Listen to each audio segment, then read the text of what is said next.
Hello students, my greetings to all. I am Adit Singh, PhD scholar from IIT Kanpur, going to teach you today Dimension Analysis Part 3. तो आज हमें physics के formula drive करने का तरीका पता चल जाएगा कि कैसे फॉर्मूला ड्राइव करते हैं। तो मगर अगर आपने ये टॉपिक अच्छे से समझ लिया तो आज से आपको जो भी फिजिक्स के न्यूमेरिकल इन फ्यूचर लगाओगे वो तुरंत बन जाएंगे। सो बिफोर स्टार्टिंग दिस, अगर आपने ये वीडियो दोनों नहीं देखे, पार्ट 1 एंड पार्ट 2, तो आपको लिंक डिस्क्रिप्शन में मिल जाएंगे, डिस्क्रिप्शन और कमेंट में, सो दैट कि आप इस टॉपिक को, जो ये आज के हमारे 4 टॉपिक हैं, इन टॉपिक्स को आप क्लियरली समझ पाओगे। So now come to fifth use of dimensional analysis, reducing relation among physical quantities. मतलब हम किसी भी क्वांटिटी का डिफरेंट फिजिकल क्वांटिटीज में कैसे फॉर्मूला फाइंड आउट करेंगे। So fifth application of the dimensional analysis is reducing relation among physical quantities. What does it mean and how we will find it? If we know the physical quantity depend on some quantity, okay, मतलब वो physical quantity कुछ quantities पे depend करती है, okay, and this dependence must be product type. ये बहुत ही important word है, इंपॉर्टेंट सेंटेंस है, प्रोडक्ट टाइप, ठीक है। अगर प्रोडक्ट टाइप नहीं है, मतलब वो एडिशन सब्सट्रैक्शन है, तो मे बी हम उसका एग्जैक्ट रिलेशन फाइंड आउट नहीं कर पाएंगे डायमेंशनल एनालिसिस से। So this dependence must be product type, please note that this, okay, then we can find out exact formula or relation with the help of dimensional analysis. So this is the beauty of dimensional analysis, मतलब हम किसी भी formula का हम उसे drive कर सकते हैं, ओके बच्चों। So let's take an example, okay. So now what we have to drive the time period of simple pendulum, okay बच्चों। सो सिंपल पेंडुलम का यानी सरल लोलक का आवर्तकाल फाइंड आउट कीजिए, ओके। तो अब सिंपल पेंडुलम दिखता कैसा है, ओके, तो ये हम एसएचएम में पढ़ेंगे। जब हम ये सिंपल हार्मोनिक मोशन यानी सरल आवर्त गति पढ़ेंगे तो हम ये देखेंगे। तो अभी के लिए देखिए सिंपल पेंडुलम दिखता कैसा है, okay. So simple pendulum has look like this. Suppose करिए this is string and this is your bob, okay. So this has a bob, okay, which has mass m, okay. This is string, okay. और ये जो आपका pendulum है ये under the influence of gravity, क्योंकि gravity ऐसे नीचे लग रही होगी ना, so under the influence of the gravity ये कुछ ऐसे एसएचएम कर रहा है। एसएचएम मतलब टू एंड फ्रो मोशन, मतलब इसके टू एंड फ्रो मूव करना, ओके। ये पेंडुलम कभी यहाँ आएगा, कभी यहाँ से फिर यहाँ आ जाएगा। तो हमें ये पता करना है कि इसका आवर्तकाल यानी टाइम पीरियड क्या होगा, ओके बच्चों। सो अब यहाँ पे हमें क्या पता है कि जो ये टाइम पीरियड है, दिस इज ऑल्सो गिवन, ठीक है, दिस इज गिवन कि time period is the function of this mass of bob m, length of string l and gravity, okay, gravity acceleration, okay. So इसको ऐसे भी लिख सकते हो, time period directly proportional to m to the power a, l to the power b and g to the power c, okay. So यहाँ पे आप notice कर रहे होंगे कि ये कैसी है, प्रोडक्ट टाइप डिपेंडेंस है, ठीक है बच्चों। तो अब इस प्रोपोर्शनलिटी इसको हटाना है, तो ये हमने लिखा t equal to k m a l b g c, okay बच्चों। तो जो यहाँ पे ये k है ना, ये आपका डायमेंशन लेस प्रोपोर्शनलिटी कांस्टेंट है, ठीक है। इसकी ना तो डायमेंशन होगी ना तो यूनिट होगी, this will be a pure number, okay.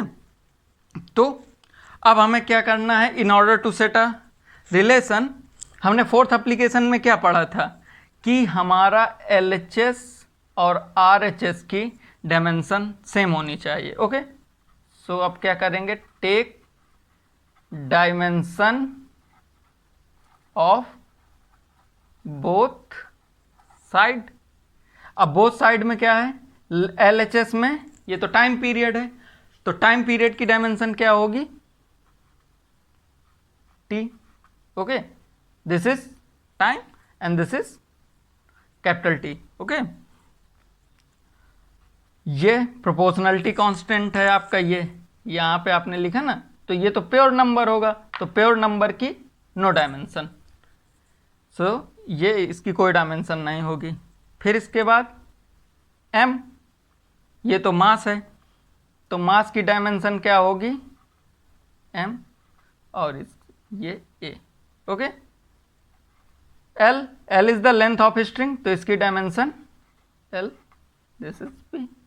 And g क्या है हमारा, acceleration due to gravity, okay. तो ये हमें यानी पृथ्वी का जो भी एक्सेलरेशन लगता है, ठीक है, क्योंकि जैसे सपोज करो मैंने ऐसे छोड़ा, ये पेन नीचे, ये स्केच पेन नीचे गिर गया, तो ये क्यों नीचे गिर गया, due to acceleration due to gravity, ठीक है, पृथ्वी के गुरुत्वाकर्षण के कारण। तो एक्सेलरेशन का हमारा क्या था डायमेंशन, LT-2, ओके बच्चों। So this is C। अब हम क्या करेंगे कि इन सबको थोड़ा सा स्टैंडर्ड फॉर्म में लिख लेते हैं, ये T अकेला लिखा अच्छा नहीं लग रहा अपन को, तो ये हो गया M0 L0 T1, यहाँ से M एक ही है भाई, तो ये AM A, L यहाँ भी L है यहाँ भी L है, तो ये क्या हो गया LB प्लस C, ठीक है। अब T तो यहाँ ही है ओनली, सो T-2C, ये हो गया ना। अब हमें क्या करना है कि भाई डायमेंशन तो LHS और RHS की इक्वल होनी चाहिए थी, तो अब हम क्या करेंगे कि कंपेयर बोथ साइड एक्सपोनेंट, मतलब पावर्स, ठीक है, in order to balance dimension of both side, okay बच्चों। तो अब हम कर दो तुरंत इनकी balance, so A equal to 0, क्योंकि इधर A इधर A, ठीक है। L की क्या है यहाँ पे 0 और यहाँ पे B plus C, so B plus C equal to 0, and यहाँ पे T की कितनी है 1 और यहाँ पे है -2C, तो ये क्या आ गया C equal to -1/2।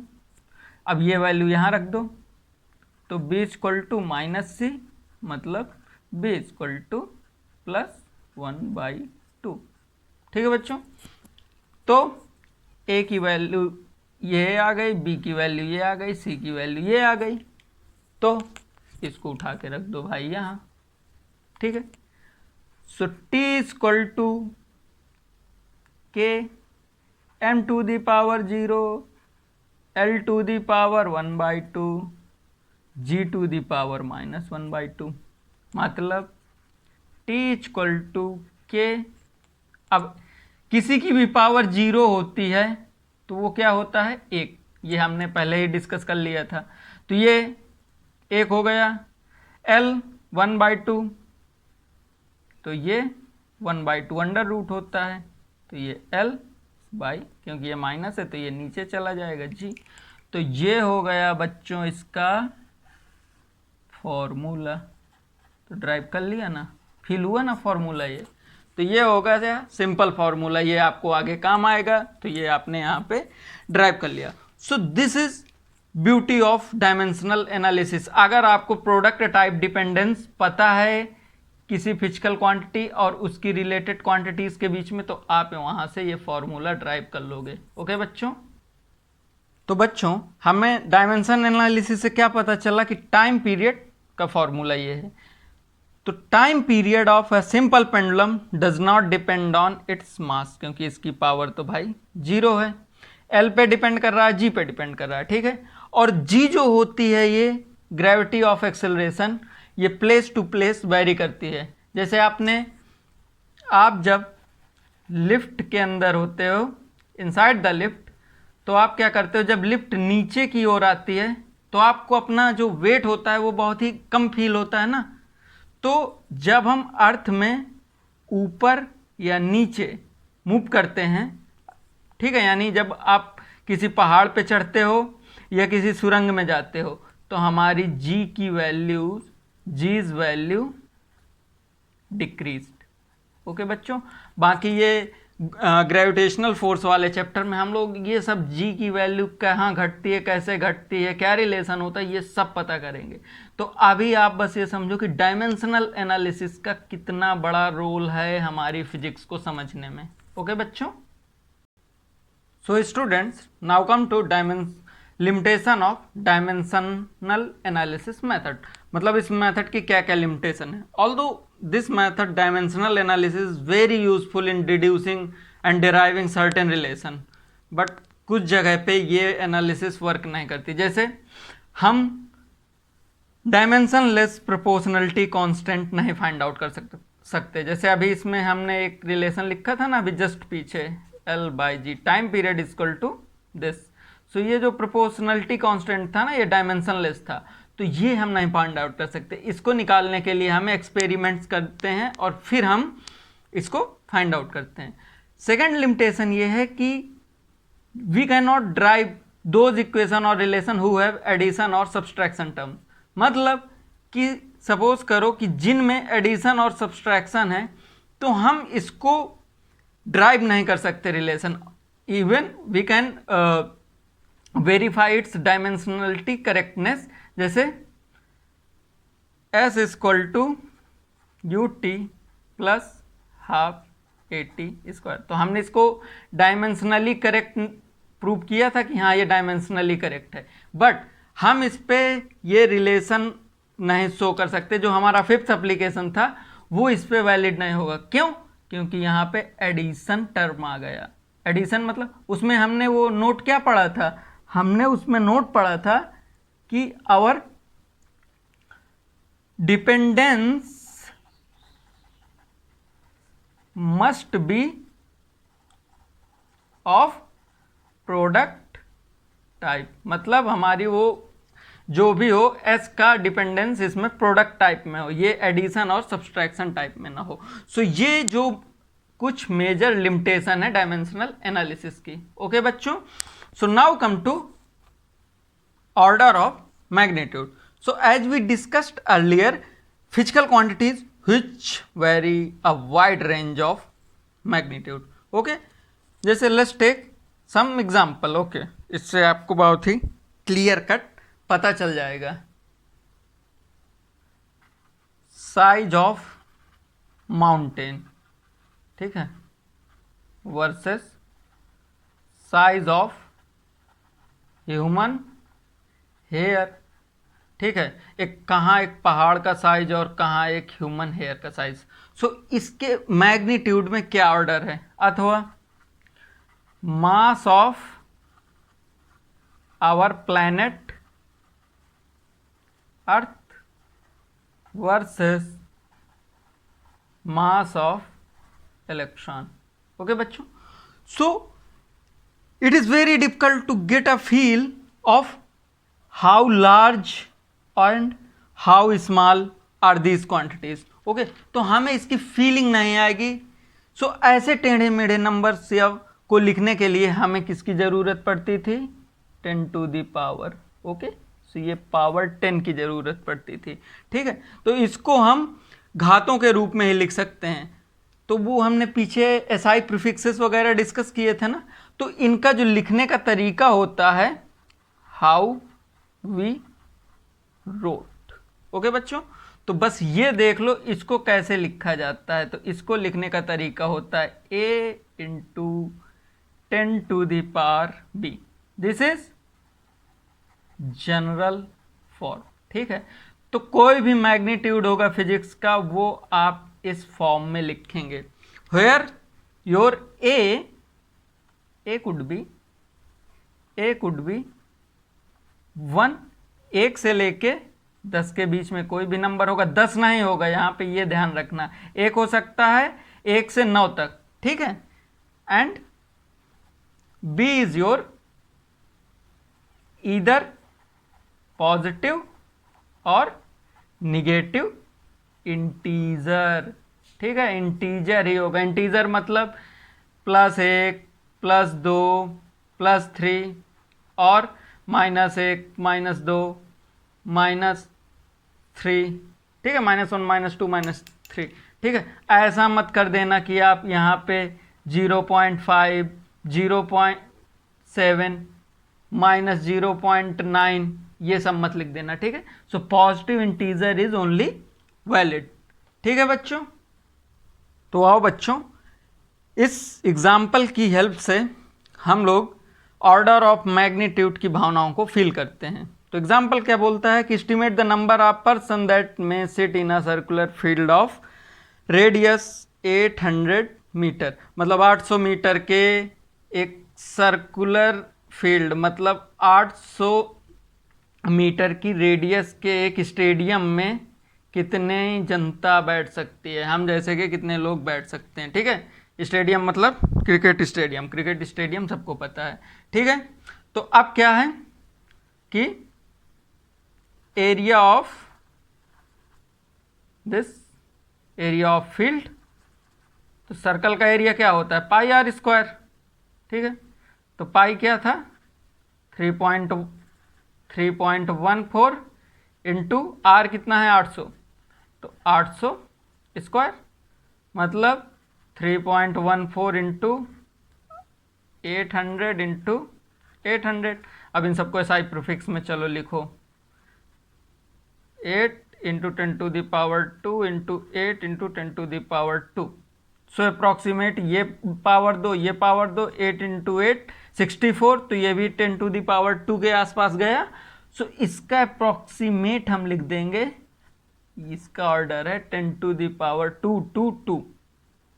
Okay, so this is 10⁻6। Okay, so this is 10⁻6। Okay बच्चों, अब फील्ड का तो एरिया आपने फाइंड आउट कर लिया। ठीक है, so find out area of person. ठीक है, तो पर्सन यूजुअली जब हम लोग बैठते हैं तो सॉर्ट ऑफ इस तरह का एरिया एक्वायर करते हैं। ठीक है, तो लेंथ इंटू ब्रेड्थ। ठीक है, या लेंथ इंटू ब्रेड्थ। तो अप्रॉक्सीमेट करते हैं कि एक आदमी जब भी बैठता है तो वो 50 सेंटीमीटर और 50 सेंटीमीटर जैसा लेता है। ठीक है बच्चों, तो इसका एरिया कितना हुआ, area of a person 50 centimetre into 50 centimetre. ठीक है बच्चों, ये बहुत ही रियलिस्टिक एग्जाम्पल है। सो प्लीज़ आप लोग थोड़ा सा रियलाइज करने की कोशिश कीजिए। आप खुद अपना एरिया निकाल के देखना कि आपका बैठने में आप कितना एरिया लेते हो। ओके, तो ये हुआ। अब 1 मीटर इक्वल टू, अब ये भी मीटर में था ना, this is 10⁻6 metre square. Okay, so 1 metre equal to 100 centimetre. तो 50 सेंटीमीटर में कितने होंगे 0.5 मीटर इंटू 0.5 मीटर, यानी ये आया 0.25 मीटर स्क्वायर, या अप्रॉक्सीमेट हम करेंगे 10⁻⁻1 मीटर स्क्वायर का। तो इसका ऑर्डर इतना है। तो अब नंबर ऑफ पर्सन कितने होंगे इन फील्ड। ठीक है, तो सीधी बात है, एरिया ऑफ 1 पर्सन, एक आदमी को बैठने के लिए इतनी जगह लगती है। हमारे पास टोटल जगह पड़ी है 10⁻6, एक आदमी को बैठने के लिए हमें इतनी जगह चाहिए लगेगी।